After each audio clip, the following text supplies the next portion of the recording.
सर्वदोष्य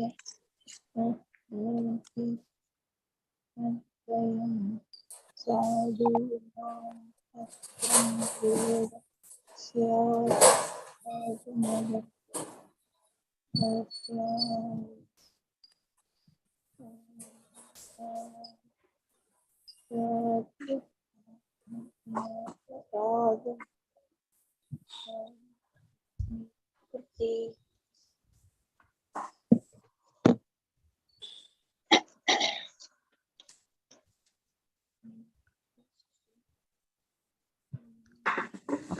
நம்ம இப்போ 14வது ஸ்லோகத்தை வாசிக்கலாம். பார்ட்டிசிபென்ட்ஸ் எல்லாம் பேக்ரவுண்ட் நாய்ஸ் மியூட் பண்ணிக்கணும்.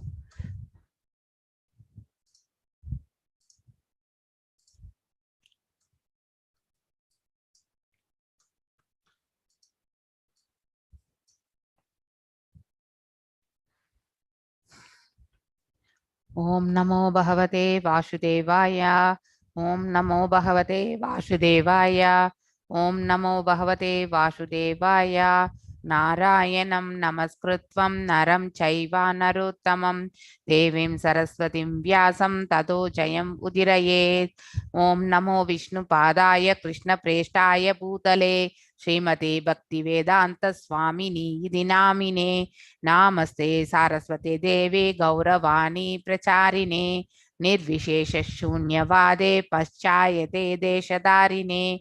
ओम अज्ञानतिमिरान्धस्य ज्ञानाञ्जनय शलाकय चक्षुरुन्मिलितं येन तस्मै श्री गुरवे नमः. श्री चैतन्य मनोभीष्टं स्थापितं येन भूतले स्वयं रूपा गदा माह्यं तदा स्वापदण्डिकं. हे कृष्णा करुण सिन्धु दीनबन्धु जगत्पते गोपेशा गोपिका कांत राध कांत नमस्तुते. तप्त कांचन गौरंगी राधे वृंदावनेश्वरी वृषभानुसुते देवी प्रणमामि हरिप्रिये. वाञ्छकल्पदारुभ्यश्च कृपसिन्धुभ्यैव च पतितनां पावनेभ्यो वैष्णवेभ्यो नमो नमः. जय श्री कृष्ण चैतन्य प्रभु नित्यानंद श्री अद्वैत गदाधर श्रीवासदि गौरभक्त वृंदा. हरे कृष्णा कृष्ण कृष्ण हरे हरे हरे राम राम राम हरे हरे. எல்லாருக்கும் வணக்கங்கள். ஸோ நாம் இன்னைக்கு 14வது பதம் 17வது அத்தியாயத்துல பார்க்க போகின்றோம். ஸோ அதாவது நம்ம பரீட்சித் மகாராஜ் அந்த எருதுவிடம் பார்த்தீங்கன்னாக்கா உரையாடல்.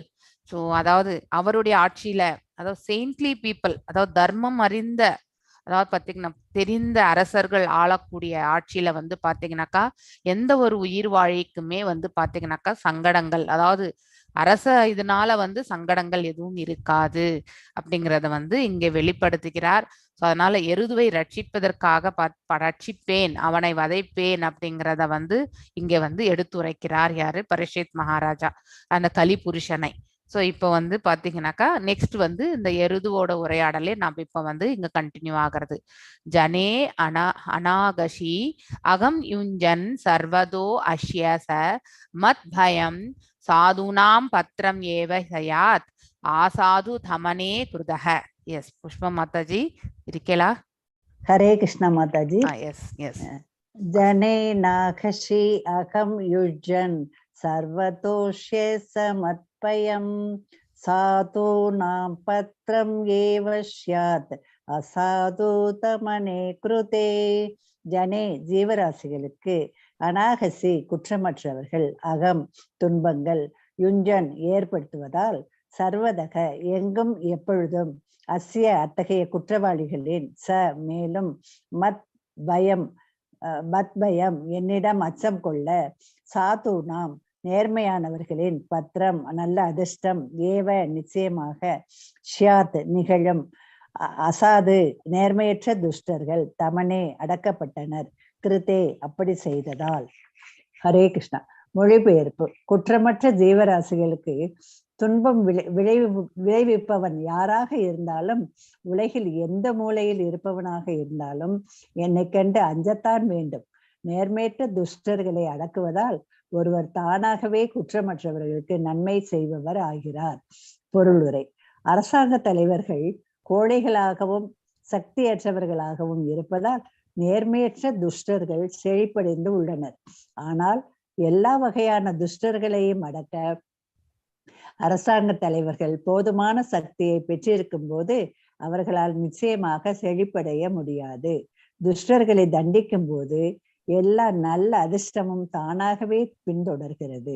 முன்பே கூறியது போல் நாட்டில் உள்ள அமைதியான குற்றமற்ற பிரஜைகளுக்கு எல்லா பாதுகாப்பையும் அளிப்பது அரசரின் அல்லது நிர்வாக தலைவரின் முக்கிய கடமையாகும்.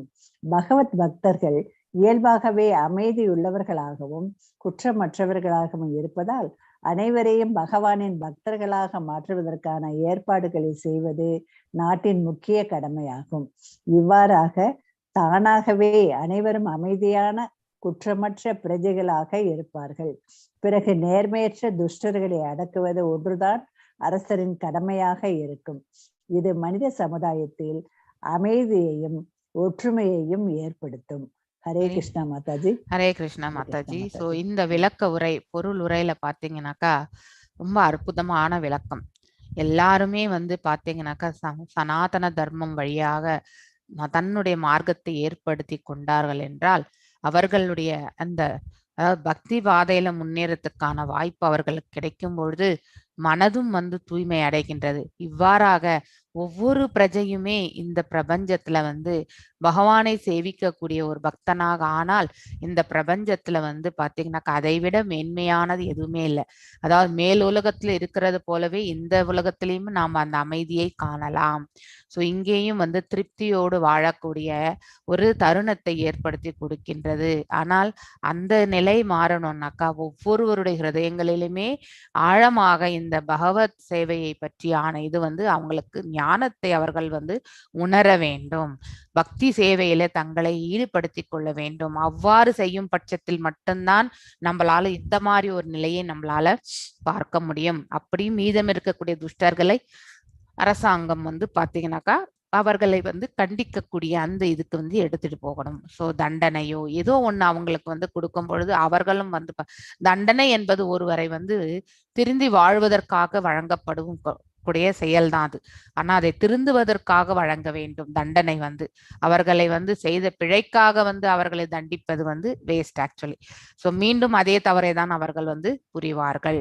ஸோ ஜனே அனகாசி அகம் உஞ்சன் சர்வதோ அஷ்யச மத் பயம் சாதுனாம் பத்ரம் ஏவ சியாயத் அசாது தமனே குருதுதே. அதாவது பாத்தீங்கன்னாக்கா குற்றமற்ற ஜீவராசிகளுக்கு துன்பம் விளைவிப்பவன். அதாவது பாத்தீங்கன்னாக்கா இந்த பிரபஞ்சத்துல யாருக்குமே அதாவது பாத்தீங்கன்னா கெடுதல் இழைக்காதவர்களும் நிறைய பேர் உண்டு இல்லையா? தன்னுடைய வேலை உண்டு, தன்னால் என்ற உதவி அடுத்தவர்களுக்கு செய்பவர்களும் உண்டு. அப்படிப்பட்டவர்கள் எல்லாமே பாத்தீங்கன்னாக்கா தங்களை பக்தியிலும் ஈடுபடுத்திக் கொள்வார்கள். அவர்களை எல்லாம் ரட்சிப்பதற்கு பாத்தீங்கன்னாக்கா கண்டிப்பாக அரசாங்கத்தினுடைய தலையாய கடமை ஆகின்றது இல்லையா? உலகில் எந்த மூலையில் இருப்பவனாக இருந்தாலும் என்னை கண்டு அஞ்சித்தான் ஆக வேண்டும். அதாவது குற்றமற்ற ஜீவராசிகளுக்கு தொல்லைகள் கொண்டு கொடுப்பவன் வந்து பாத்தீங்கன்னாக்கா அவனுக்கு தண்டனை என்பது கண்டிப்பாக கொடுக்க வேண்டும். ஆனால் இங்கே பரீட்சித் மகாராஜ் என்ன உரைக்கின்றார்? என்னை நினைத்தாலே, அதாவது அவரை பற்றி அவனுக்கு வந்து தெரிந்தால் அவன் அஞ்சுவான், பயப்படுவான் என்பதை வந்து இங்கே விளக்குகிறார். நேர்மையற்ற துஷ்டர்களை அடக்குவதால் ஒருவர் தானாகவே குற்றமற்றவர்களுக்கு நன்மை செய்பவராக விடுகின்றார் இல்லையா? அதாவது பாத்தீங்கன்னாக்கா தவறு இழைப்பவர்களுக்கு தண்டனை அடித்து ஒரு சிறைச்சாலையில் நம்ம போட்டோம்னு வச்சுக்கோங்க, வெளி உலகத்துல அவர்களுடைய நடமாட்டமே இல்லாமல் பொழுது வெளியில இருக்கக்கூடிய குற்றமற்றவர்கள் வந்து நிம்மதியான வாழ்க்கையை அவர்கள் பெறுகிறார்கள். ஸோ அதனாலதான் பாத்தீங்கன்னா சில ஏரியால பாத்தீங்கன்னா திருட்டு நிறைய இருக்கும்னு சொல்லுவாங்க. அதுக்கப்புறம் போலீஸினுடைய முயற்சினால பாத்தீங்கன்னாக்கா அந்த ஏரியால வந்து திருட்டு நடப்பதே வந்து பாத்தீங்கன்னாக்கா கம்மியாயிடும். அதுக்கப்புறம் தான் அந்த அங்க இருக்கக்கூடிய பொதுமக்களும் வந்து பாத்தீங்கன்னாக்கா நிம்மதியோடு வாழ்வார்கள் இல்லையா? அதே மாதிரிதான் இதுவும். ஸோ அதாவது தவறு இழைப்பவர்களுக்கு வந்து கண்டிப்பாக தண்டனை என்னும் ரூபத்துல வந்து அவர்கள் மனமாற்றத்திற்கு செல்ல வேண்டும். ஸோ அதை தவறை உணரக்கூடிய அதுதான் அவர்களுக்கு தண்டனையாக வழங்க வேண்டும். ஸோ அப்படி அவர்களை நம்ம செப்பரேஷன், இந்த சமுதாயத்திலிருந்து அவர்களை நம்ம பிரித்து பாத்தீங்கன்னா சிறைச்சாலையில வந்து நாம வந்து அவர்களை போடுகின்றோம் இல்லையா? சோ அப்படி இருக்கும் பொழுது அவர்கள் உள்ளே இருக்கும் பொழுது பாத்தீங்கன்னா வெளியில எந்த திருட்டுமே ஏதோ ஒரு துயரமான செயல்கள் வந்து பொதுமக்களால் வரக்கூடிய அந்த இதுல இருந்து அவர்கள் பொதுமக்கள் தப்பிக்கிறார்கள். அந்த அந்த சுச்சுவேஷனை வந்து மேனேஜ் பண்றதே வந்து பாத்தீங்கன்னாக்கா அரசாங்கம். ஸோ அந்த காலத்துல அரசர்கள் இருந்தார்கள், இந்த காலத்துல வந்து அட்மினிஸ்ட்ரேஷன் பீப்புள் இருக்காங்க. ஸோ 15வது ஸ்லோகம் அநாகஸ்யுஹு அநாகசு இஹ பூதேஷு அகஸ்கிருன் நிரங்குசஹ அஹர்தாஸ்மி புஜம் சாக்ஷாத் அமர் யஸ்யாபிஹி சாங்கதம். எஸ் பிரேமா மாதாஜி வாசிங்க. ஹரே கிருஷ்ணா மாதாஜி. எஸ். அநாஹக்சு இஹ பூதேஷு ய ஆகஸ்கிருன்ராகுசஹ அஹர்தாஸ்மி புஜம் சாக்ஷாத் அமர்தஸ்யாபிசாங்கதம்.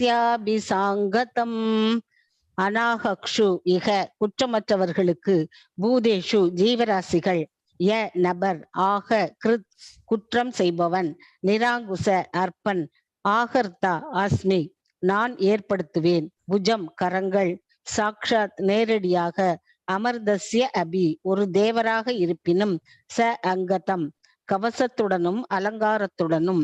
மொழிபெயர்ப்பு: ஒரு அற்ப ஜீவராசி கலசத்துடனும் அலங்காரத்துடனும் கூடிய ஒரு ஸ்வர்கரோகவாசியாக இருப்பினும் குற்றமற்றவர்களை துன்புறுத்துவதன் மூலமாக குற்றம் புரிபவனாக இருந்தால் அவன் நேரடியாக என்னாலேயே நாசம் செய்யப்படுவான்.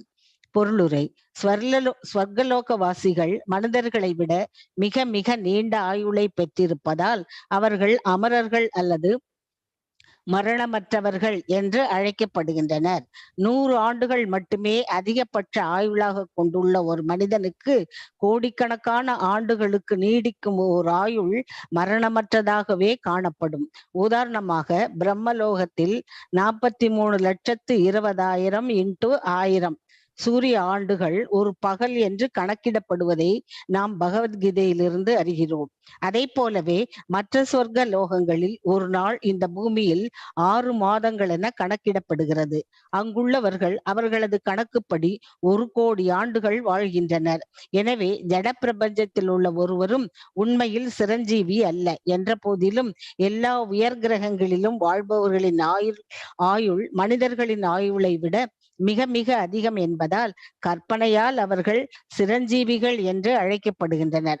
அத்தகைய தேவலோக வாசிகள் குற்றமற்றவர்களை துன்புறுத்துவார்களானால் அவர்களையும் எதிர்ப்பேன் என்று பரீட்சித்து மகாராஜன் கூறுகிறார். நாட்டு நிர்வாகி பரீட்சித்து மகாராஜனை போல் சக்தி வாய்ந்தவராக இருக்க வேண்டும் என்பதையே இது குறிக்கிறது. இதனால் சக்தி வாய்ந்த குற்றவாளிகளையும் அவரால் நன்கு தண்டிக்க இயலும். இறைவனின் சட்டங்களை மீறுபவர்கள் தண்டிக்கப்பட வேண்டும் என்பதே ஒரு நாட்டின் நிர்வாக தலைவருடைய கொள்கையாக இருக்க வேண்டும். ஹரே கிருஷ்ணா மாதாஜி. ஹரே கிருஷ்ணா மாதாஜி. ஸோ லாஸ்ட் 2 வரிகள் பார்த்தீங்கன்னாக்கா நமக்கு கொடுக்கக்கூடிய கன்க்ளூஷன் என்னன்னா, இறைவனால் வகுக்கப்பட்டதுதான் அனைத்துமே இங்க இல்லையா? எல்லாமே வேத சாஸ்திரங்கள் பிரகாரம் பாத்தீங்கன்னாக்கா தர்மம், அவரவர்களுடைய கடமைகள், ஸோ எவ்வாறு நிர்வாகம், அதாவது பார்த்தீங்கன்னாக்கா சத்திரியனாக இருப்பவன் எவ்வாறு நிர்வாகத்தை ஏற்று நடத்த வேண்டும், அதே மாதிரி வந்து ஒரு வைசியனாக இருப்பவன் எவ்வாறு அவனுடைய செயலை செயல்படுத்த வேண்டும், இது எல்லாமே அவரவர்களுக்கு விதிக்கப்பட்ட கடமைகளாக வேத சாஸ்திரங்கள்ல வந்து உரைக்கப்பட்டிருக்கின்றது. அவை அனைத்துமே வந்து பார்த்தீங்கன்னாக்கா பகவானால் கொடுக்கப்பட்டதுதான். ஸோ எனவே ஒரு நாட்டில் உள்ள நிர்வாக தலைவருடைய கொள்கையை பார்த்தீங்கன்னாக்கா பகவானால் நியமிக்கப்பட்ட வேத சாஸ்திரங்கள் பிரகாரம் என்ன சட்ட திட்டங்களை வகுத்து கொடுத்திருக்கிறாரோ அதையே தான் அவன் பரிபாலிக்க வேண்டும். இதுதான். இவ்வாறு அவன் பரிபாலித்தால் நாட்டுல பாத்தீங்கன்னாக்கா அமைதி என்பது கண்டிப்பாக நிகழும். ஸோ பேசிக்கலி பக்தியில எடுத்துட்டு போகணும். That is very important. பக்தியற்ற எந்த ஒரு நாட்டு பிரஜைகளுமே அந்த நாடு வந்து பாத்தீங்கன்னாக்கா சதா சங்கடத்துலதான் உழண்டுட்டே இருக்கும். அதற்கு அவங்க அஞ்ஞானத்திலே உழண்டு கொண்டிருப்பார்கள். ஸோ எதற்காக அவர்கள் துயரப்படுகிறார்கள் என்பதையும் அவர்களால் புரிந்து கொள்ளவே முடியாது. ஸோ அநாகசுஹு இஹ பூதேஷு ஆகஸ்கிருன் நிரங்குசஹ ஆஹர் தாஷ்மிஹி புஜம் சாக்ஷாத் அமரஸ்யாபிகி சாங்கதம். சோ நமக்கு மேல இருக்கக்கூடிய தேவ உலகங்கள்ல பாத்தீங்கன்னாக்கா ஆயுட்காலம், இப்ப பிரம்மருடைய ஆயுட்காலமே எடுத்துட்டாலே நமக்கு பாத்தீங்கன்னாக்கா ஒரு கல்பம் இவ்வளவு, அதாவது பாத்தீங்கன்னாக்கா ஒரு ஒரு என்னது திவ்ய யுகம், ஒரு திவ்ய யுகம் வந்து பாத்தீங்கன்னாக்கா 4 யுகங்களை கொண்டது சேர்ந்துதான் ஒரு திவ்ய யுகம். அதே மாதிரி 71 திவ்ய யுகங்கள் பாத்தீங்கன்னாக்கா ஒரு மன்வந்திரம். அதே மாதிரி 14 மன்வந்திரம், அதுக்கப்புறம் பிளஸ் 15 சந்தீஸ் வரும் இல்லையா, அதாவது ஒரு மன்வந்திரத்துல இருந்து இன்னொரு மன்வந்திரத்துக்கு மாறும்பொழுது இடைப்பட்ட காலம் சந்தி காலம். சோ அது எல்லாம் கலந்தது ஒரு கல்பம் அப்படிங்கிறது நமக்கு தெரியும் இல்லையா. அது மாதிரி 36,000 கல்பங்கள் வந்து பாத்தீங்கன்னாக்கா பிரம்மாவனுடைய முழு ஆயுட்காலம் அப்படிங்கிறது வந்து நம்ம 311.04 ட்ரில்லியன் இயர்ஸ் அப்படிங்கிறத வந்து நாம வந்து ஆல்ரெடி 4th அத்தியாயத்துல படிச்சிருக்கோம் இல்லையா. சோ அவ்வளவு ஆயுட்காலம் நம்ம கணக்குப்படி, நம்மளுடைய டே டைம், நம்மளுடைய ஓராண்டு 360 நாட்கள், இந்த கணக்கு பிரகாரம் போகும் பொழுது நம்மளுடைய டே, அதாவது எர்த்லி டேஸ்ல வச்சு பார்க்கும் பொழுது அவர்களுடைய ஆயுட்காலம் அவ்வளவு ஆண்டுகள் உண்டு. ஆனா அவர்களுடைய காலகட்டத்துல பாத்தீங்கன்னாக்கா 100 ஆண்டுகள் மட்டும்தான் பிரம்மருடைய ஆயுட்காலம் அப்படின்ட்டு. 100 ஆண்டுகள் வந்து எவ்வளவு என்றால் பாத்தீங்கன்னாக்கா 311.04 ட்ரில்லியன் இயர்ஸ். சோ நாம அப்ப நினைப்போம் அவர்கள் எல்லாம் அமரர்கள், நமக்கு அதிகபட்சமா 100 ஆண்டுகள் தான் வாழ முடியும் இல்லையா. அதுதான் நம் மனிதனுடைய ஆயுட்காலமே. சோ நம்மள்ல இருந்து கம்பேர் பண்ணும்போது பார்த்தா அவர்கள்லாம் பாத்தீங்கன்னா நித்தியமாக இருப்பவர்கள் போலதான் நமக்கு காட்சி அளிக்கும். ஆனா உண்மையிலே அவர்களும் அமரர்கள் கிடையாது. இந்த பிரபஞ்சத்தை வந்து பாத்தீங்கன்னாக்கா பகவான் படைத்தார், அதை ரட்சிப்பவரும் அவர்தான். இவர்கள் மூலியமாக எல்லாரையுமே ரட்சித்துக் கொண்டிருக்கின்றார் இல்லையா. ஒரு அரசனாகப்பட்டவன் எல்லா இடங்களிலுமே போய் நிக்க முடியுமா? முடியாது. அவருக்கு கீழே வேலை, அதாவது பாத்தீங்கன்னாக்கா அட்மினிஸ்ட்ரேஷன் பண்றதுக்கு ஒரு டீம், மந்திரிகள் எல்லாருமே நியமிச்சிருப்பாங்க. அந்தந்த டிபார்ட்மெண்ட் இருக்கக்கூடிய மந்திரிகள் அந்தந்த செயல்பாடுகளை வந்து செயல்படுத்துகிறார்கள். ஆனால் எல்லாமே அரசனுடைய கோட்பாடுகள் பிரகாரம் தான் செயல்படுத்துவார்கள். They are the representative of the God. அப்படி அதே மாதிரிதான் தேவர்களும் பாத்தீங்கன்னாக்க இந்த பௌதீக இயற்கையை நம்மளை எல்லாருமே ரட்சிக்கிறார்கள். அவர்களுக்கு விதிக்கப்பட்ட கடமைகளை அவரவர்கள் செய்கிறார்கள். அவர்களுடைய ஆயுட்காலம் பாத்தீங்கன்னாக்கா நம்மளை விட ஜாஸ்தி ஆக்சுவலி. ஸோ அதாவது நமக்கும் மேல இருக்கக்கூடிய மேல் லோகங்கள்ல வாழக்கூடிய ஜீவராசிகளுடைய ஆயுட்காலம் வந்து நம்மளை விட ஜாஸ்தி ஆக்சுவலி. ஸோ பிரளயம் என்று, அதாவது பாத்தீங்கன்னாக்கா நம்மளுடைய ஆயுட்காலம் 100 ஆண்டுகள் முடியும் பொழுது அனைத்துமே வந்து பாத்தீங்கன்னாக்கா பகவானுக்குள்ளே சென்று அதாவது அதுக்குள்ளே போய் அடங்கி விடுகின்றது. கார்ணோதயாட்சி விஷ்ணு இருக்கார் இல்லையா, அவருக்குள்ளேயே எல்லாம் அடங்கி விடுகின்றது. அதுக்கப்புறம் படைக்கும் பொழுதுதான் பாத்தீங்கன்னாக்கா அவர் எல்லாவற்றையும் மீண்டும் வந்து எடுத்து, எல்லாருமே நித்திரையில இருக்கிற மாதிரிதான் இருக்கும். ஸோ இதுதான் வந்து பாத்தீங்கன்னாக்கா இந்த பிரபஞ்சத்தும் சரி, இது மாதிரி இருக்கக்கூடிய அநேக பிரபஞ்சங்களும் எவ்வாறு படைக்கப்படுகின்றன, எவ்வாறு காப்பாற்றப்படுகின்றன, ரட்சிக்கப்படுகின்றன, எவ்வாறு அழிக்கப்படுகின்றன. இரண்டு விதமான அழிவுகள் உண்டு. பிரம்மருடைய இரவு வரும்போதெல்லாம் அங்கங்கே அழிவுகள் வரும். அதே மாதிரி அவருடைய ஆயுட்காலம் முடியும் போது பாத்தீங்கன்னாக்கா பிரளயமே வரும். பிரளயம் என்பது அனைத்துமே பாத்தீங்கன்னாக்கா அடங்கிவிடும் பகவான் உள்ள. எல்லாரும் தூங்குற மாதிரிதான் இருக்கும் நம்ம எல்லாருமே பாத்தீங்கன்னாக்கா உண்மையிலே. அழிவு வரும்பொழுது பாத்தீங்கன்னாக்கா எல்லாம் பகவானுக்குள்ளேயே சென்று அடங்கும் பொழுது எல்லாருமே நித்திரையில் இருப்பதாக தான் நமக்கு தோன்றும். மீண்டும் அவர் படைக்கும் பொழுது நாம நித்திரையை விட்டு எழுந்தா எப்படி, தூங்கும் பொழுது நம்ம எல்லாத்தையுமே வந்து பார்த்து தூங்குற போது எல்லாமே மறந்துடுவோம் இல்லையா. அன்றைக்கு நடந்த எல்லா விஷயங்களும், அதுக்கு முன்னாடி நடந்த எல்லா விஷயங்களுமே நாம் மறந்து போயிடுவோம். ஆனா தூங்கி எழுந்த பிறகு பாத்தீங்கன்னாக்கா நேத்திய விஷயம், அதுக்கு முந்தநேத்திய விஷயம் எல்லாமே நமக்கு ஒரு ஞாபக சக்திக்கு வரும். அது போலதான் தூக்கத்துல நாம வந்து we are equivalent to dead body மாதிரிதான் எல்லாத்தையுமே மறந்து விடுவோம். அதே மாதிரிதான் பிரளயம் வரும்போதும் பாத்தீங்கன்னாக்கா எல்லாரும் பகவானுக்குள்ளேயே அடங்கி விடுவார்கள். இதுதான் வந்து பாத்தீங்கன்னாக்கா படைத்தல் காத்தல் அழித்தலினுடைய அதாவது ப்ராசஸ். இதை நம்ம நன்னா தெரிஞ்சுக்கணும்.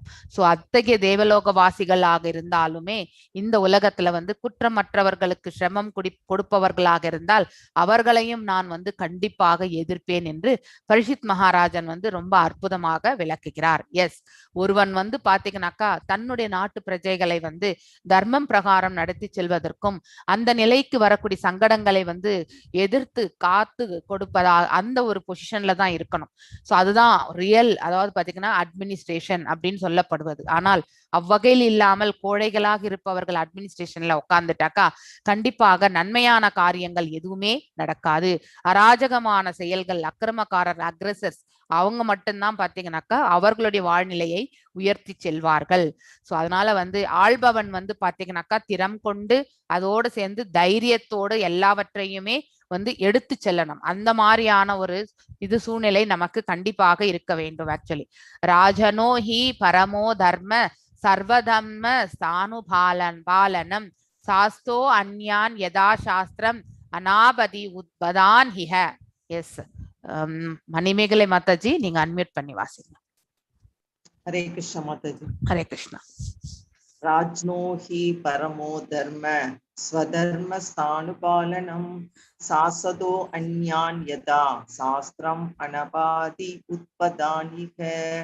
ராஜ்னா அரசரின் அல்லது நிர்வாக தலைவரின், ஹி நிச்சயமாக, பரம பரம, தர்ம உத்தியோக கடமை, ஸ்வதர்மஸ்தா சுயதர்மத்தில் நம்பிக்கை கொண்டுள்ளவர், அனுபாலனம் எப்பொழுதும் பாதுகாப்பு அளித்தல், சாசதா சாட்சி காலத்தில், அந்யான் மற்றவர்களுக்கு, யதா அதற்கேற்ப, சாஸ்திரம் சாஸ்திர விதிகள், அனபாதி ஆபத்தில்லாமல், உத்பதான் வழிதவறி செல்பவர்கள், இக உண்மையில். மொழிபெயர்ப்பு: அவசர காலம் இல்லாத சாதாரண காலங்களில் சட்டங்களுக்கு கீழ்ப்படிபவர்களுக்கு முழு பாதுகாப்பையும் அளித்து சாஸ்திர விதிகளை மீறுபவர்களை தண்டிப்பதே அரசாளும் மன்னரின் உயர்ந்த கடமையாகும். பொருளுரை: அசாதாரணமான காலங்களில் ஒருவருடைய ஆபத்தர்மம் அல்லது உத்தியோக கடமையை பற்றி சாஸ்திரங்கள் குறிப்பிடுகின்றன. பெரும் முனிவரான விஸ்வாமித்திரர் அசாதாரணமான ஆபத்து நிறைந்த சூழ்நிலையில் நாய்களின் மாமிசத்தை உண்டு வாழ வேண்டி இருந்தது என்று கூறப்படுகிறது. ஆபத்து, அவசர காலங்களில் எந்த வகையான மிருகத்தின் மாமிசத்தையும் ஒருவர் உண்டு வாழலாம்.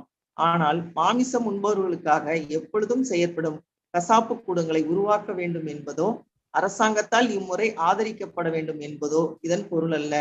ஒருவன் சாதாரண காலங்களில் நாவை திருப்திப்படுத்துவதற்காக மாமிசத்தை உண்டு உயிர் வாழ முயற்சிக்க கூடாது. புலனின்பத்திற்கான அப்படி செய்பவனை தலைமை அதிகாரி உடனே தண்டிக்க வேண்டும்.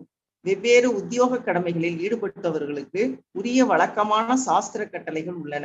அவற்றை பின்பற்றுபவர்கள் ஸ்வதர்மஸ்த அல்லது தங்களது கடமைகளில் உண்மையாக நடந்து கொள்பவர்கள் என்று அழைக்கப்படுகின்றனர். ஒருவனது விதிக்கப்பட்ட உத்தியோக கடமை எப்பொழுதும் குறையற்று இருப்பதில்லை என்றாலும் அதை அவன் கைவிடக் கூடாது என்று பகவத்கீதை 18.48 அறிவுறுத்துகிறது. அத்தகைய ஸ்வதர்மத்தை ஒருவன் ஆபத்து, அவசர காலங்களில் மீறலாம். ஆனால் சாதாரண காலங்களில் அதை ஒருவன் மீறவே கூடாது. ஆட்சி குழு தலைவர் ஸ்வதர்மத்தை பின்பற்றுபவர்களுக்கு முழு பாதுகாப்பையும் அத்தகைய ஸ்வதர்மம் மாற்றப்பட்டு விடாதவாறு பார்த்து கொள்பவராகவும் இருக்க வேண்டும். விதியை மீறுபவன் சாஸ்திரத்திற்கேற்ப தண்டிக்கப்பட வேண்டியவனாவான். மேலும் சாஸ்திர விதிகளுக்கேற்ப அனைவரும் அவரவர் உத்தியோக கடமைகளை நன்கு பின்பற்றுகிறார்களா என்பதை கவனித்துக் கொள்ள வேண்டியதும் அரசரின் கடமையாகும். ஹரே கிருஷ்ணா. சோ அதாவது பாத்தீங்கன்னா ஸ்வதர்மம் என்பது பாத்தீங்கன்னாக்கா ஒவ்வொரு உயிர் வாழினுடைய அவரவர்கள் கடமைகளுக்கு ஏற்றவாறு அதை வந்து பரிபாலிக்க வேண்டும் இல்லையா? இப்ப நான் ஒரு சத்ரியனாக இருந்தால் என்னுடைய அட்மினிஸ்ட்ரேஷன் வந்து பக்காவா நான் எடுத்துட்டு போகணும். ஸோ அப்பதான் வந்து பாத்தீங்கன்னாக்கா அதுல இருந்து என்ன கொடுத்துருக்காங்க பிரிஸ்கிரைப்டு டியூட்டிஸ் அதை ஃபாலோ பண்ணணும். அதுதான் வந்து பாத்தீங்கன்னாக்கா ஸ்வதர்மம் ஆகின்றது. அதே வந்து பாத்தீங்கன்னாக்கா சனாதன தர்மம் வந்து பாத்தீங்கன்னா எல்லா இதுலயும் வரக்கூடியது. இது இண்டிவிஜுவலுக்கு பேசப்படக்கூடிய ஒன்றுதான் ஸ்வதர்மம். ஸோ நாம வந்து பாத்தீங்கன்னாக்கா ஸ்வதர்மத்தை நாம வந்து கையாளுகின்றோமா இல்லையா, ஒவ்வொரு நிலையிலுமே நாம் தர்மத்தை பரிபாலிக்கின்றோமா இல்லையா அப்படிங்கறது வந்து எப்பவுமே கிராஸ் செக் பாயிண்ட் வச்சுக்கணும். ஸோ நாம செய்யக்கூடிய ஒரு செயல் அடுத்தவர்களுக்கு வந்து பாதகத்தை விளைவித்தால் அது வந்து பாத்தீங்கன்னாக்கா ஸ்வதர்மமே கிடையாது. வாட் எவர் நாம ஃபாலோ பண்றது நம்மளுடைய சுயநலத்திற்காக செய்கின்றோம் என்று அர்த்தம். ஸோ நாம பரிபாலிக்கக்கூடிய அந்த தர்மம் வந்து அடுத்தவர்களுக்கும் நன்மை பயக்கக்கூடியதாக இருக்கும், நம்மளுக்கும் வந்து நம்மளுடைய கடமைகளை நாம ஃபாலோ பண்ற மாதிரி இருக்கணும். இந்த மாதிரி இருக்கக்கூடியதுதான் வந்து பாத்தீங்கன்னாக்கா ஸ்வதர்மம். தனக்கென்று விதிக்கப்பட்ட கடமைகளை செவ்வனே செய்பவன் வந்து பாத்தீங்கன்னாக்கா ஸ்வதர்மத்தை பரிபாலிக்கின்றான் அப்படிங்கிறது அர்த்தம். அதே வந்து பாத்தீங்கன்னா சனாதன தர்மம் என்றது பார்த்தா that is a wide range actually. அது வந்து எல்லா உயிர்வாழிகளுக்குமே அப்ளிகபிள். ஸோ எல்லா உயிர்வாழிகளுமே ஒரு காமன் பிரின்சிபிள்ஸ் ஃபாலோ பண்றது எல்லாமே பாத்தீங்கன்னாக்கா அது வந்து சனாதன தர்மத்துல வரும் இல்லையா? சனாதன தர்மத்தின் கோட்பாடுகள் பிரகாரம் நாம் எவ்வாறு உயிர் வாழ வேண்டும் என்று கொடுக்கப்பட்டிருக்கின்றது, அதை பிரகாரம் ஃபாலோ பண்றது வேற. ஆனா நமக்குன்னு விதிக்கப்பட்ட கடமைகளை செய்வது வந்து ஸ்வதர்மம் ஆகின்றது. ராஜனோஹி பரமோ தர்ம சர்வதர்மாம் ஸ்தானுபாலனம் சாஸ்தோ அந்யான் யதா சாஸ்திரம் அனாபதி உத்பதான் இஹ. அதாவது பாத்தீங்கன்னாக்கா அவசர காலம் இல்லாத சாதாரண காலங்களில் சட்டங்களுக்கு கீழ்ப்படிபவர்களுக்கு முழு பாதுகாப்பை அளித்து சாஸ்திர விதிகளை மீறுபவர்களை தண்டிப்பதே அரசாளும் மன்னரின் உயர்ந்த கடமையாகும். அதாவது பாத்தீங்கன்னாக்கா இந்த பிரிஸ்கிரைப்டு டியூட்டி ஆஃப் அதாவது பாத்தீங்கன்னாக்கா ஒரு கிங் அவருடைய கடமை என்னவென்றால் சாதாரண மக்கள் அவரவர்கள் கடமைகளை செய்வதற்கு நாம கண்டிப்பாக அவர்களுக்கு நம்ம அவகாசம் அந்த ஆப்பர்ச்சுனிட்டி கொடுத்துடணும்.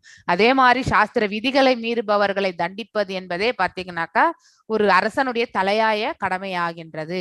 அது நம்ம தெரிஞ்சோம். ஆபத்து காலத்துல நம்ம வேற எதுவுமே இல்லாதப்ப நம்ம தர்மத்தை மீறுவது என்பது அது பகவானுடைய கையில இருக்கு.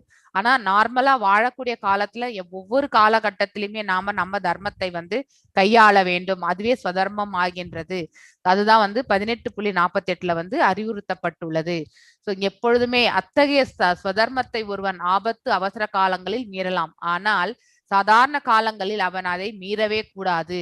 ஆட்சிக்குழு தலைவர் சதர்மத்தை பின்பற்றுபவர்களுக்கு முழு பாதுகாப்பையும் அத்தகைய ஸ்வதர்மத்தை மாற்றப்பட்டு விடாதவாறு பார்த்து கொள்பவராகவும் இருக்க வேண்டும். விதியை மீறுபவன் சாஸ்திரத்துக்கு ஏற்ப தண்டிக்கப்பட வேண்டியவன் ஆவான். அதாவது பாத்தீங்கன்னா அப்படிப்பட்ட சாஸ்திர விதிகளை எல்லாம் மீறுபவன் அவனுக்கு தண்டனை என்பது கண்டிப்பாக உண்டு.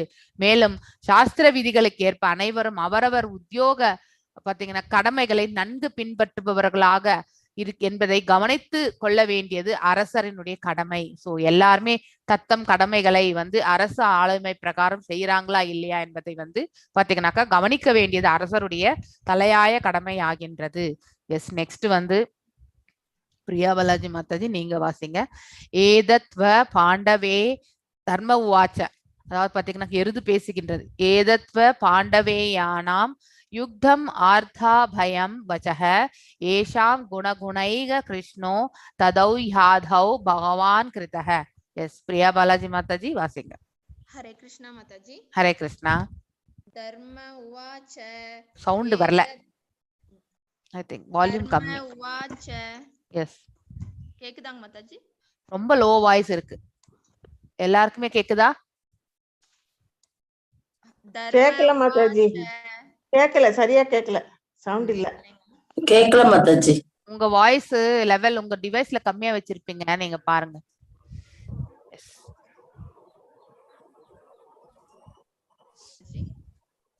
வால்யூம் இன்க்ரீஸ் பண்ணி. இன்க்ரீஸ் பண்ணிருக்கேன் மாதாஜி. ஓகே, சொல்லுங்க. தர்ம உவாச்ச.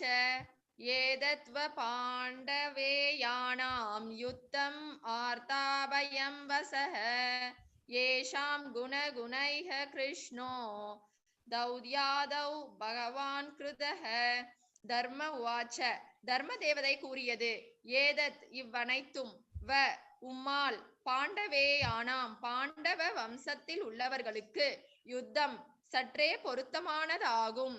ஆர்த்த துன்புறுபவர், அபயம் பயத்திலிருந்து விடுதலை, வச பேச்சு, ஏஷாம் அந்த, குணை தகுதிகளால், கிருஷ்ண பகவான் ஸ்ரீ கிருஷ்ணரும் கூட, தௌத்ய ஆதவ் தூதர் முதலான கடமைகளை பகவான் பரம புருஷ பகவான் கிருத செய்தார். மொழிபெயர்ப்பு.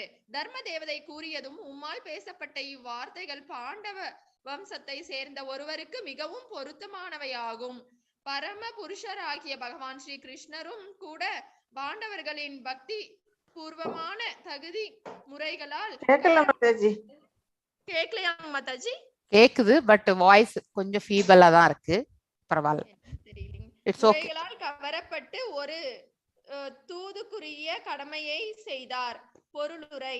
பரீட்சித்து மகாராஜனால் அளிக்கப்பட்ட வாக்குறுதிகளும் விடப்பட்ட சவால்களும் உண்மையான அவரது சக்தியை ஒருபோதும் மிகைப்படுத்தியவை ஆகாது.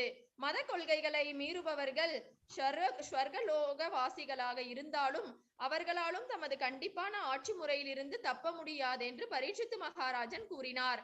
பகவானின் பக்தர் ஒருவர் பகவானுக்கு இணையாக சக்தியுடையவராகவும் இருக்கிறார் என்பதால் அவர் பொய்யான தற்பெருமை கொண்டவராக இருக்கவில்லை. மேலும் ஒரு பக்தரால் அளிக்கப்படும் வாக்குறுதி நிறைவேற்றுவதற்கு மிகவும் கடினமானது என்றாலும் பகவானின் கருணையால் இது நன்கு நிறைவேற்றப்படுகிறது.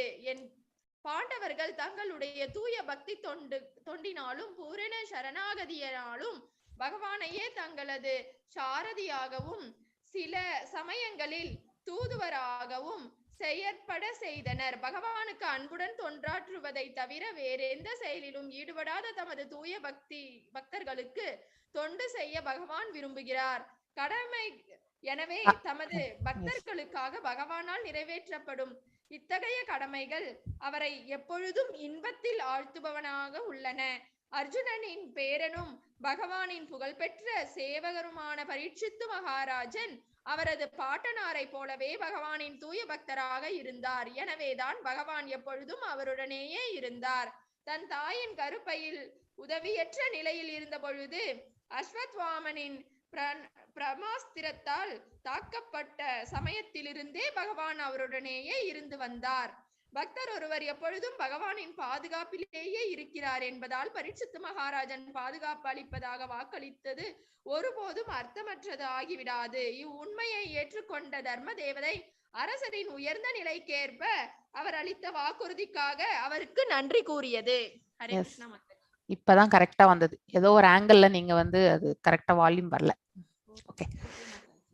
தர்ம உவாச்ச, அதாவது எருது ரூபத்தில் இருக்கக்கூடிய அந்த தர்மத்தின் சுரூபம் வந்து பேச ஆரம்பிக்கின்றது. ஏதத்வ பாண்டவே யானாம் யுக்தம் ஆர்த்த பயம் வச்சக ஏஷாம் குணகுணைக கிருஷ்ணோ ததௌ யாதௌ பகவான் கிருதக.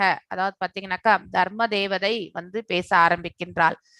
உம்மால் பேசப்பட்ட இவ்வார்த்தைகள் பாண்டவ வம்சத்தை சேர்ந்த ஒருவருக்கு மிகவும் பொருத்தமானவை ஆகும். ஏனென்றால் அவர்கள் அவ்வாறுதான் ஆட்சி முறை நடத்தி சென்றார்கள், முன்னுதாரணமாக இருந்து சென்றார்கள் என்பதை வந்து பாத்தீங்கன்னாக்கா தர்மம் வந்து நினைவு கூறுகின்றது. சோ பரமபுருஷ பகவான் ஆகிய ஸ்ரீ கிருஷ்ணருக்கு கூட பாண்டவர்கள் பாத்தீங்கன்னாக்கா பக்தி பூர்வமான தகுதி முறைகளால் கவரப்பட்டு ஒரு தூதருக்குரிய கடமைகளை கூட பகவான் செய்தார் இல்லையா. அதாவது பகவான் வந்து பாத்தீங்கன்னாக்கா பிரேம பக்தி, அந்த கேவல பக்தியை வந்து எல்லாருக்குமே வந்து சாங்ஷன் பண்றதே கிடையாது. ஏன்னா அவரே அவர்களுக்கு தாசனாக வேண்டிய சுச்சுவேஷன் ஆயிடும். மோட்சம் வேணாலும் கொடுத்துருவார் பகவான். ஆனா வந்து கேவல பக்தியில வந்து பாத்தீங்கன்னாக்கா நாம் அவரை வந்து கேவல பக்தியில வந்து அதை சேவிச்சோம்னாக்கா அவரே நமக்கு வந்து சேவகம் புரிய வந்து விடுவார். இந்த நிலைதான் பாண்டவர்களோடு இருந்தது பகவானுக்கு.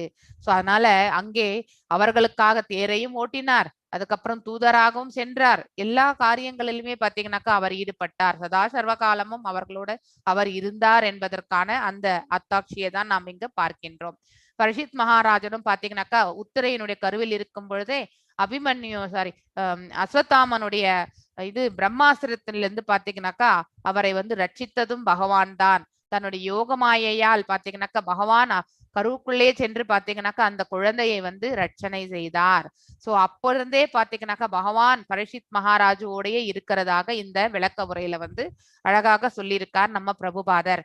சோ பரீட்சித் மகாராஜனால் அளிக்கப்பட்ட வாக்குறுதிகளும் விடப்பட்ட சவால்களும், அதாவது பாத்தீங்கன்னாக்கா உனக்கு ரட்சணை தருகின்றேன், யார் உன்னை இந்த நிலை காக்கியது, அவர்கள் யாராக இருந்தாலும் தேவலோக வாசிகளாக இருந்தாலும் அவர்களை நான் தண்டிக்க தயங்க மாட்டேன் என்று அவர் உரைத்த அந்த வாக்குறுதியை கேட்கும் பொழுது அது வந்து மிகைப்படுத்தி பேசப்படுவதாக இல்லை என்பதை வந்து இங்க இந்த விளக்க உரையில அழகாக எடுத்துரைக்கப்பட்டுள்ளது.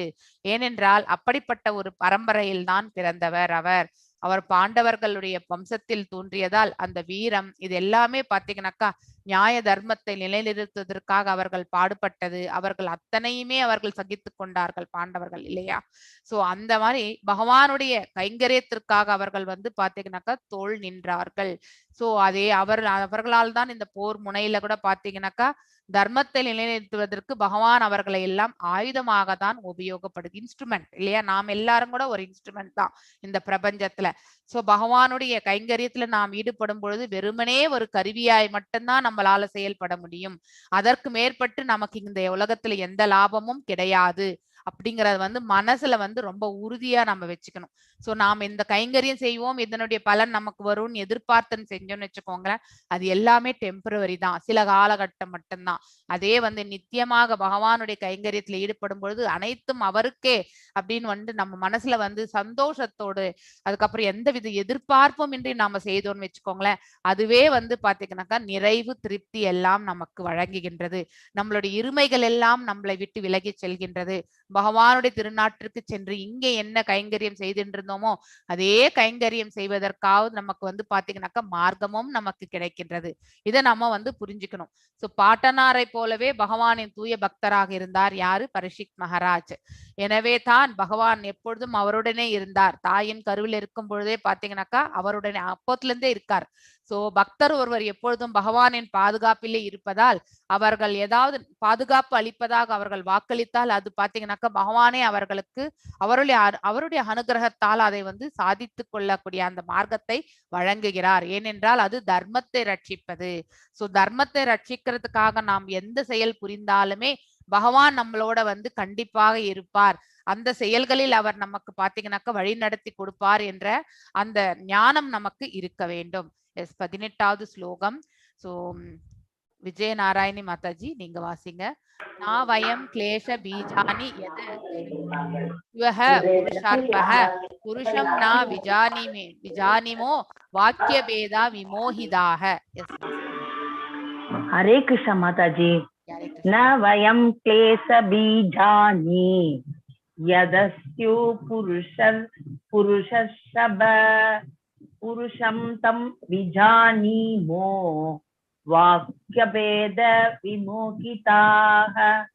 न இல்லை வயம் தாங்கள் கிளேச பீஜானி துன்பங்களுக்கு மூல காரணம் யதக எங்கிருந்து ஸ்யூ அது அப்படி நடக்கிறது புருஷ ருஷப மனிதருள் மிகச் சிறந்தவரே புருஷம் நபர் தம் அந்த விஜானி அறிந்து கொண்டோம் வாக்கிய பேத கருத்து வேற்றுமை விமோகிதா அதனால் குழப்பம் அடைந்துள்ளோம். மொழிபெயர்ப்பு. மனிதருள் மிகச் சிறந்தவரே சாஸ்திர அனுபவமற்ற தத்துவவாதிகளின் வெவ்வேறு அபிப்பிராயங்களால் நாங்கள் குழப்பம் அடைந்திருப்பதால் எங்களுடைய துன்பங்களுக்கு காரணமான கயவனை ஆராய்ந்து அறிவது மிகவும் கடினமாக உள்ளது. பொருளுரை. உலகில் சாஸ்திர அனுபவமற்ற தத்துவவாதிகள் பலர் உள்ளனர். இவர்கள் செயல் விளைவுகளை பற்றி தங்களது சொந்த தத்துவங்களை உருவாக்குகின்றனர். முக்கியமாக வெவ்வேறு ஜீவராசிகளுக்கு கொஞ்சம் விளையும் துன்பம் மற்றும் அதன் விளைவு ஆகியவற்றின் காரணத்தை பற்றிய தத்துவங்களை உருவாக்குகின்றனர். பொதுவாக 6 பெரும் தத்துவவாதிகள் உள்ளனர்.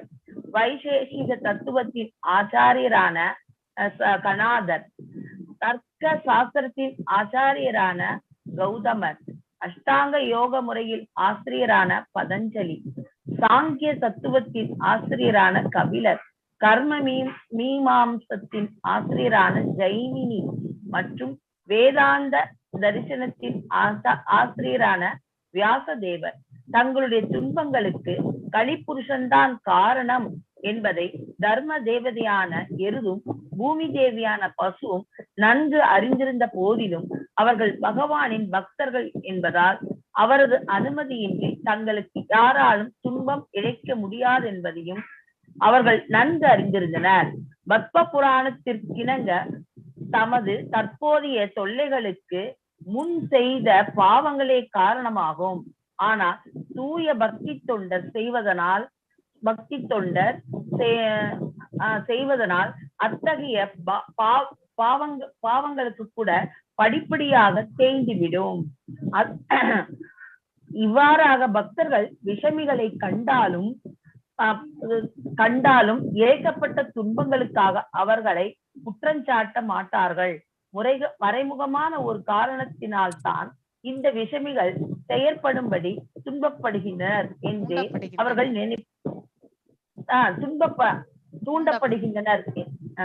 தூண்டப்படுகின்றனர் என்றே அவர்கள் நினைப்பார்கள். எனவே அவை பகவானால் அளிக்கப்பட்ட பகவானால் அளிக்கப்பட்ட சிறு துன்பங்கள் என்று பகவானால் அளிக்கப்பட்ட சிறிய துன்பங்கள் என்றெண்ணி சிறிய துன்பங்கள் என்று பக்தர்கள் அவற்றை பொறுத்துக் கொள்கின்றனர். இவை இல்லையெனில் அவை பெரிய துன்பங்களாக இருந்திருக்க வேண்டியவையாகும். பரீட்சித்து மகாராஜன் நேரடியான இந்த விஷமிக்கு எதிரான குற்றச்சாட்டை பெற விரும்பினார். ஆனால் மேற்கண்ட காரணங்களினால் அதை தவிர்க்க அதை அழிக்க பசுவும் எருதும் மறுத்துவிட்டன. ஆனால் கற்பனை செய்யும் தத்துவவாதிகள் பகவானின் அனுமதியை அங்கீகரிப்பதில்லை. பின்வரும் பதங்களில் விவரிக்கப்பட இருப்பதை போல் தங்களுக்கு சொந்த வழியில் துன்பங்களுக்கான காரணத்தை கண்டுபிடிக்க அவர்கள் முயல்கின்றனர். இத்தகைய கற்பனையாளர்கள் குழப்பமான மனதுடையவர்கள் என்றும் இவர்களால் பரமபுருஷ பகவானை சர்வ காரணங்களுக்கும் காரணமானவராக ஏற்றுக்கொள்ள முடியாதென்றும் கீழ ஜீவ கோஸ்வாமி கூறுகிறார். ஹரே கிருஷ்ணா. ஹரே கிருஷ்ணா. சோ அதாவது பாத்தீங்கன்னாக்கா இந்த பதத்திலிருந்து ஒண்ணு நல்லா நம்ம புரிந்து கொள்ள வேண்டும். அடுத்தவர்களால் நமக்கு துன்பம் இழைக்கப்பட்டாலும் அவர்களால் இந்த மாதிரி துன்பம் இழைக்கப்பட்டு விட்டதே என்று நாம குற்றங்கள் சாட்டி கொண்டு இருக்கக்கூடாது. அதுதான் பாத்தீங்கன்னாக்கா ஒரு வைசியனுடைய இது கூட பாத்தீங்கன்னாக்கா பகவானுடைய பக்தர்களுக்கு இருக்கக்கூடிய ஒரு ஹையஸ்ட் குவாலிஃபிகேஷன். அதையும் அவர்கள் சகித்துக்கொள். இதெல்லாம் நம்மளுடைய அதாவது நம்மளுடைய கர்ம வினை, இதை நாம் அனுபவிக்க வேண்டும் அப்படிங்கிறத அப்படி ஏற்றுக்கொள்ளக்கூடிய மனப்பக்குவம் அவர்களுக்கு வந்துவிடும். பக்தர்களுக்கு இருக்கக்கூடிய அந்த மன வலிமை தான் இது என்பதை இந்த ஸ்லோகத்தின் வாயிலாக நாம தெரிந்து கொள்கின்றோம். ஆனால் வெறுமனே தத்துவத்தை அதாவது பாத்தீங்கன்னாக்கா அதாவது ட்ரை பிலாசபிக்கல் அந்த இதுல வர அதாவது பாத்தீங்கன்னாக்கா அதாவது பக்தியற்ற வெறுமனே இருக்கக்கூடியவர்கள் பாத்தீங்கன்னாக்கா அவர்கள் செய்யக்கூடியது கற்பனைகள். இத்தகைய கற்பனையாளர்கள் குழப்பமான மனதுடையவர்கள். ஏன்னா அதுல பாத்தீங்கன்னாக்கா it is nothing God centric, எதுவுமே கிடையாது இல்லையா? சோ அதனால வரக்கூடிய விளைவுகள் எதுவுமே பாத்தீங்கன்னாக்கா நன்மை பயக்கக்கூடியதாக இருக்காது. அப்படிப்பட்ட செயல்களால் வரக்கூடியது எப்பொழுதுமே பாத்தீங்கன்னாக்கா குழப்பம் நிறைந்ததாக தான் காணப்படும். இது the differentiation between the வெறுமனே தத்துவத்தை மட்டுமே பாத்தீங்கன்னா எடுத்து சொல்பவர்கள், அதாவது காட் சென்ட்ரிக் இல்லாதவர்கள். ஆனால் இந்த பக்கம் பாத்தீங்கன்னா பக்தியும் ஞானமும் உடையவர்கள், அவர்களுடைய செயல்பாடுகள் எப்படி இருக்குன்றத அழகா சொல்லப்பட்டிருக்கின்றது இந்த விளக்க உரையில. நாவயம் கிளேஷ பீஜானி யதஹ சியுஹு புருஷர்பஹ புருஷம் தம் பீஜானிமோ வாக்கிய பேத விமோகிதாக. அதாவது பாத்தீங்கன்னாக்கா எருதுவும் அந்த பசுவும் பாத்தீங்கன்னாக்கா இங்கே பாத்தீங்கன்னாக்கா அவர்களுடைய சூழ்நிலை, எருது பாத்தீங்கன்னாக்கா பேச ஆரம்பிக்கின்றது, தர்மம் பேச ஆரம்பிக்கின்றது. சாஸ்திர அனுபவமற்ற தத்துவவாதிகளின் வெவ்வேறு அபிப்பிராயங்களால் நாங்கள் குழப்பம் அடைந்திருப்பதால் எங்களுடைய துன்பங்களுக்கு காரணமான கயவனை ஆய்ந்தறிவது மிகவும் கடினமாக உள்ளது. சோ இதற்கு மூல காரணமே பாத்தீங்கன்னாக்கா வெறுமனே தத்துவவாதிகள். சோ குழப்பங்கள் நிகழ்கின்றன. அதாவது அங்கே பாத்தீங்கன்னாக்கா கடவுள் மையமாக வைத்து பாத்தீங்கன்னாக்கா எந்த ஒரு செயலும் இல்லை. அதனால் ஏற்படக்கூடிய துன்பங்களுக்கு காரணமான கயவன் யார் என்பதை பாத்தீங்கன்னாக்கா எங்களுக்கு கடினமாக உள்ளது என்று சொல்றாங்க. இவந்தோ அவர்களுக்கு துன்பம் பாத்தீங்கன்னாக்கா கலிபுருஷனால் வந்தது என்பது அவர்களுக்கு தெரிந்தாலுமே அதை அவர்கள் சொல்லவில்லை. ஆனால் இதற்கு காரணமே பாத்தீங்கன்னாக்கா இந்த ட்ரை பிலாசபிக்கல் இதுல வர்றதுனால, சோ நாத்திக தன்மையுடைய அந்த இதனால வரக்கூடிய இதுதான் அப்படிங்கறது இங்கே சொல்லப்பட்டிருக்கின்றது. உலகில் சாஸ்திர அனுபவமற்ற தத்துவவாதிகள் பலர் உள்ளனர் இல்லையா? சாஸ்திரங்கள் அதாவது வேத இதெல்லாமே பாத்தீங்கன்னா அவங்களுக்கு இருக்காது. ஆனா வெறுமனே வரட்டு தத்துவங்களை பேசுபவர்கள், பிராக்டிக்கல்னு சொல்லுவாங்க. சோ அந்த மாதிரியான வரட்டு தத்துவங்கள் பேசுபவர்கள் நிறைய பேர் உண்டு. ஆக்சுவலி இவர்கள் பாத்தீங்கன்னாக்கா பக்தி இருக்காது. இவர்கள் செயல் விளைவுகளை பற்றிய தங்களது சொந்த தத்துவங்களை அவர்களே கற்பனையால் அவர்களை உருவாக்கி கொள்கிறார்கள். முக்கியமாக வெவ்வேறு ஜீவராசிகளுக்குள் விளையும் துன்பம், அதன் விளைவு ஆகியவற்றின் காரணத்தை பெற்ற தத்துவங்கள் உருவாக்குகின்றனர். அவர்களுடைய சொந்த கற்பனையால் அவர்கள் உருவாக்குகிறார்கள். 6 பெரும் தத்துவவாதிகள் இருக்காங்கல்ல, 6 பிலாசபிக்கல். அதாவது பாத்தீங்கன்னாக்கா கௌதமர், கணாதர், அதுக்கப்புறம் பாத்தீங்கன்னா பதஞ்சலி, அதுக்கப்புறம் கபிலர், அதுக்கப்புறம் ஜெமினி, அதுக்கப்புறம் வியாசதேவர். இந்த 6 தத்துவவாதிகளும் பாத்தீங்கன்னா அவரவர்கள் ஏற்றிய அந்த பிலாசபிக்கல் இப்போ வந்து யோகிக் பிராக்டிஸ்னாக்கா பாத்தீங்கன்னாக்கா பதாஞ்சலி முறை யோக அஷ்டாங்க யோக பயிற்சியை பற்றி அது அந்த அந்த பிலாசபியை பற்றி எழுதினவர் பாத்தீங்கன்னாக்கா பதாஞ்சலி. அதுக்கப்புறம் பாத்தீங்கன்னா வைசேகிக தத்துவத்தின் பாத்தீங்கன்னாக்கா ஆசிரியராக இருப்பவர் வந்து கணாதர். அதுக்கப்புறம் தர்க்கம் புரியறது இல்லையா, அதாவது பாத்தீங்கன்னா விவாதிக்கக்கூடிய அந்த சாஸ்திரத்தினுடைய ஆசிரியர் வந்து பாத்தீங்கன்னாக்கா கௌதமர். அதுல வந்து பாத்தீங்கன்னாக்கா தர்க்கம் நம்ம செய்கின்றோம், அதுல வந்து தர்மமான தர்க்கம் வந்து என்னன்றது நமக்கு விளக்கக்கூடியது வந்து பாத்தீங்கன்னாக்கா கௌதமர். சோ அந்த மாதிரி சாஸ்திர விதிக்கப்படி நம்மளுடைய தர்க்கங்கள் இருக்க வேண்டும், விவாதங்கள் இருக்க வேண்டும். இதெல்லாமே பாத்தீங்கன்னாக்கா இந்த மாதிரி இதெல்லாமே ஒரு அட்மினிஸ்ட்ரேஷன் போஸ்ட்ல வந்து இதெல்லாம் ரொம்பவுமே அப்ளிகபிளா இருக்கும். அதுக்கப்புறம் சாங்கிய தத்துவம் வந்து எல்லாருக்குமே பொதுவானது இல்லையா, எல்லாருமே ஆத்ம ரூபம். அதுக்கப்புறம் இந்த உடல் வந்து பாத்தீங்கன்னாக்கா நான் அல்ல, இந்த ஆத்மாதான் நான் அப்படிங்கிற உணரக்கூடிய அந்த தத்துவம் வந்து பாத்தீங்கன்னாக்கா கபில, அதாவது இன்கார்னேஷன் ஆஃப் த காட் அது அப்படிங்கறத வந்து ஆல்ரெடி நம்ம பாகவதத்திலே வந்து வெரி பிகினிங் அத்தியாயத்துல நம்ம வந்து பகவானுடைய இன்கார்னேஷன்ஸ் வந்து நேர்லி 21 இன்கார்னேஷன் 22 இன்கார்னேஷன்ஸை பத்தி படிச்சிருக்கோம் இல்லையா. ஈவன் புத்தா ஆல்சோ இன்கார்னேஷன் அப்படிங்கறது வந்து நாம படித்திருக்கின்றோம். அதுக்கப்புறம் சாங்கிய தத்துவம் கபிலர். அதுக்கப்புறம் கர்ம மீமாசத்தின் ஆசிரியர் அதாவது ஜெமினி, அதாவது கர்மம், அதாவது நாம செய்யக்கூடிய கர்மங்கள் பேஸ்டு. ஸோ அதாவது ஒவ்வொரு பிலாசபி பார்த்தீங்கன்னாக்கா அதுல வந்து பார்த்தீங்கன்னாக்கா இயற்றிய அந்த பிலாசபியை இயற்றினவர்கள் வந்து இவர்கள் என்று 6 பேசிக்கலி 6 பிலாசபிஸ் ஆர் தேர். அதனுடைய ஆசிரியர்களை பற்றி தான் இங்கே அவர்கள் எந்த இதுல பத்தி ஏற்றினார்கள் என்று சொல்லப்படுவதுதான் இங்கே. ஸோ வேதாந்த தரிசனத்தின் அதாவது பார்த்தீங்கன்னா வேதாந்தத்தை இயற்றினவரும் பார்த்தீங்கன்னாக்கா வியாசதேவர் இல்லையா. சோ அந்த வேதாந்தரத்தை ஏற்றினவரும் பாத்தீங்கன்னாக்கா வியாசதேவர். அவரும் பாத்தீங்கன்னாக்கா வேதத்தை எல்லாமே தொகுத்து வழங்கியவர் பாத்தீங்கன்னாக்கா வேத வியாசர். சோ அதனால அவரவர்களுடைய அந்த ப்ராசஸ்ல வந்து அவரவர்கள் வந்து செய்திருக்காங்க. ஆனா நாம தத்துவவாதிகளாக இருக்க வெறுமனே பக்தியற்ற அந்த தத்துவவாதிகள் அவர்களுடைய கற்பனைகள் ஏற்றவாறு பாத்தீங்கன்னாக்கா அது விளக்க உரைகள் எல்லாத்தையுமே அவர்களே உருவாக்குகிறார்கள். சோ தங்களுடைய துன்பங்களுக்கு கலிபுருஷன் தான் காரணம் என்பதை தர்ம தேவதையான எருதுவும் பூமி தேவியான பசுவும் நன்கு அறிந்திருந்த போதிலும் அவர்கள் பகவானின் பக்தர்கள் என்பதால் அவரது அனுமதியின்றி தங்களுக்கு யாராலும் துன்பம் இழைக்க முடியாது என்பதை அவர் நன்கு அறிந்திருந்தனர். அதாவது பாத்தீங்கன்னாக்கா இந்த துன்பம் கூட பாத்தீங்கன்னாக்கா தற்காலிகமானதுதான் அப்படிங்கிறத வந்து பாத்தீங்கன்னாக்கா அவர்கள் இருவருக்குமே தெரியும். இது எல்லாமே வாழ்க்கையில நடக்கக்கூடிய ஒன்று. இது வந்து பகவான் நமக்கு கொடுத்திருக்கக்கூடிய, அதாவது பாத்தீங்கன்னாக்கா அவருக்கே வந்து அது துன்பமாகவே அவர்கள் ஏற்றுக்கொள்ளவில்லை அதை. ஆனா இந்த பிரபஞ்சம் வந்து பாத்தீங்கன்னாக்கா சீரழியக்கூடிய நிலைக்கு செல்ல போகின்றதே என்ற வருத்தம் தான். தங்களுடைய கால்கள் வெட்டப்பட்டதற்கு அவர்கள் வந்து வருந்தவில்லை. ஆனால் இந்த கலிகாலத்துல வந்து பாத்தீங்கன்னாக்கா மக்கள் வந்து துயரத்தில் ஆழப் போகின்றார்கள் என்பதே அவர்களுக்கு மிகப்பெரிய வருத்தமாக இருந்தது. சோ அதுதான் இங்க வந்து நம்ம வந்து புரிந்து கொள்கின்றோம்.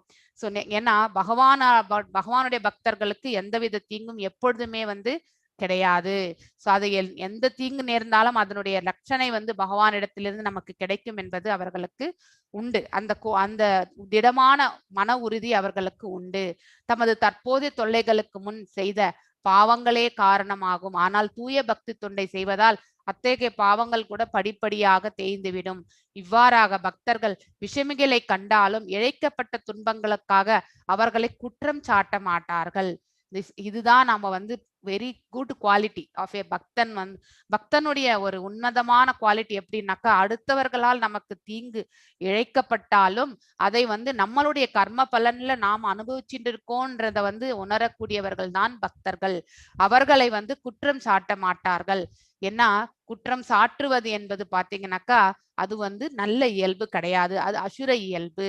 சோ அதனால வந்து தெய்வீகமான இயல்புகள் பாத்தீங்கன்னாக்கா யாரிடத்திலும் வந்து குறை கண்டுபிடிக்கக்கூடிய அந்த மனசு இருக்காது. தே ஆர் டூயிங் ராங் அப்படிங்கிறத வந்து அனலைஸ் பண்ணவே மாட்டாங்க. இதுதான் தெய்வீக இயல்புனுடைய இது.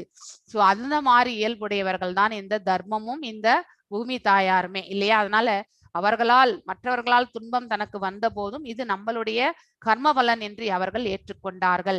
மறைமுகமாக அதாவது இவ்வாறாக பக்தர்கள் விஷமிகளை கண்டாலுமே அதாவது பாத்தீங்கன்னா குற்றம் சாட்ட மாட்டார்கள். மறைமுகமாக ஒரு காரணத்தினால்தான் இந்த விஷமிகள் செயற்படும்படி தூண்டப்படுகின்றனர் என்றே அவர்கள் நினைப்பார்கள். அதாவது ரூட் காஸ் என்ன, அப்படின்றது. அவர்கள் வந்து பாத்தீங்கன்னா அஞ்ஞானத்தில் இந்த செயல்களில் ஈடுபட்டு கொண்டிருக்கின்றார்கள். இதற்கு காரணம் ஒன்று என்பதை வந்து அவர்கள் உணர்வார்கள். எனவே அவை பகவானால் அளிக்கப்பட்ட சிறிய துன்பங்கள் என்று எண்ணி பக்தர்கள் அவற்றை பொறுத்து கொள்கின்றனர். இல்லை என்றால் அவை பெரிய துன்பங்களாக இருந்திருக்க வேண்டியவையாகும். பரீட்சித் மகாராஜன் கூட பாத்தீங்கன்னாக்கா நேரடியான இந்த விஷமிக்கு எதிரான குற்றச்சாட்டை தான் டைரக்டா வந்து யார் செய்தாங்க அப்படிங்கிறத சொல்லணும்னு கேட்கறோம் தான் விரும்புறார். ஆனால் மேற்கண்ட காரணங்களினால் அதை அழிக்க பசுவும் எருதும் வந்து பாத்தீங்கன்னாக்கா மறுத்து விட்டன. ஆனால் கற்பனை செய்யும் தத்துவவாதிகள் பாத்தீங்கன்னாக்கா பகவானின் அனுமதி எல்லாம் அதெல்லாம் எதுவுமே கிடையாது, அங்கீகரிப்பு எதுவுமே கிடையாது. அவர்களே பாத்தீங்கன்னாக்கா சுதந்திரமாக தங்களுடைய கருத்துக்களை எல்லாமே வந்து ரைட்டான டைரக்ஷன் அப்படின்னு வந்து அடுத்தவர்களுக்கு போதிக்கக்கூடிய தன்மையில இருப்பாங்க. எதுவுமே காட் சென்ட்ரிக் இல்லாத வரக்கூடிய எந்த ஒரு தத்துவமே வந்து பாத்தீங்கன்னாக்கா நிலை பெறவே வராது. அது எல்லாம் கற்பனையானவையாகவே அது மாறிவிடும். பின்வரும் பதங்களில் விவரிக்கப்பட்டு வர இருப்பதை போல் தங்களுக்குரிய சொந்த வழியில் துன்பங்களுக்கான காரணத்தை கண்டுபிடிக்க அவர்கள் முயல்கின்றனர். ஏன்னா அடுத்தவர்கள் மீது பாத்தீங்கன்னாக்கா அந்த பழியை சுமத்துவதுதான் நம்மளுடைய இன்றைய காலகட்டங்களில் நாம எல்லாருமே செய்யக்கூடியதுதான் இல்லையா? ஒரு ஃபேமிலி எடுத்துக்கலாம், ஒரு ரிலேஷன்ஷிப் எடுத்துக்கலாம். எந்த ரிலேஷன்ஷிப்லுமே ஏதோ ஒரு problem வந்ததுனாக்கா we will never analyze. அதாவது பாத்தீங்கன்னாக்கா நாம் எதையுமே அனலைஸ் பண்ண மாட்டோம். எங்கே இருந்து இந்த ப்ராப்ளம் வந்தது என்பது அந்த அனலைசேஷனே நமக்கு வரவே வராது. இம்மீடியட்டா அடுத்தவர்கள் மீது இவர்களால் எனக்கு இது நடந்தது என்றுதான் நாம வந்து சொல்லிடுவோம் இல்லையா? அதுதான் தவறு. இது நம்ம கர்ம பலன் நாம அனுபவிக்கணும்னு இருந்திருக்கு. அதற்கு அவர்கள் வந்து பாத்தீங்கன்னாக்கா அவர்கள் வந்து ஒரு இன்ஸ்ட்ருமெண்ட் ஆனாங்க அப்படிங்கறது வந்து அவர்கள் அந்த செயலை வந்து அவர்கள் செய்வதற்கு ஒரு காரணமானார்களே இந்த கர்மத்தை நாம் அனுபவிக்கணும் என்பது நம்ம தலையெழுத்துல இருக்குன்றதை நாம வந்து புரிந்து கொள்ளணும். இவ்வாறு நாம வந்து அனலைஸ் பண்ண ஆரம்பித்தா வச்சுக்கோங்களேன், யாரிடத்திலுமே நாம சண்டை சச்சரவுக்கு போகவே மாட்டோம். Yes, this are all part of our life. நாம அதை அக்செப்ட் பண்ணிட்டு அதுல வந்து தாங்கிக் கொள்ளக்கூடிய மனப்பக்குவத்தை வந்து பக்தி மூலியமா நம்ம வந்து ஏற்படுத்தி கொள்ளணும். சோ இதுதான் இவர்களால் பரமபுருஷ பகவானை சர்வ காரணங்களுக்கு காரணமானவராக ஏற்றுக்கொள்ள முடியாது என்று ஸ்ரீல ஜீவ கோஸ்வாமி அவர்கள் கூறுகிறார். அப்படிப்பட்ட கற்பனை உள்ள அனுபவமற்ற தத்துவவாதிகள் சொல்லக்கூடிய அப்படிப்பட்டவர்கள் வந்து God is the supreme authority அப்படிங்கிற ஏற்றுக்கொள்ளக்கூடிய அந்த மனப்பக்குவம் அவங்களுக்கு இருக்காது. அனைத்து காரணங்களுக்கும் காரணம் அவர்தான் என்பதையும் அவர்களால உணரவும் முடியாது. சோ அடுத்து வரக்கூடிய ஸ்லோகங்கள்ல பாத்தீங்கன்னாக்கா இதனுடைய கண்டினியூவேஷன் வந்து விளக்கப்பட்டுள்ளது என்று எடுத்துரைக்கப்பட்டுள்ளது. நாளைக்கு நாம மீண்டும் வந்து 19வது ஸ்லோகத்திலிருந்து நாம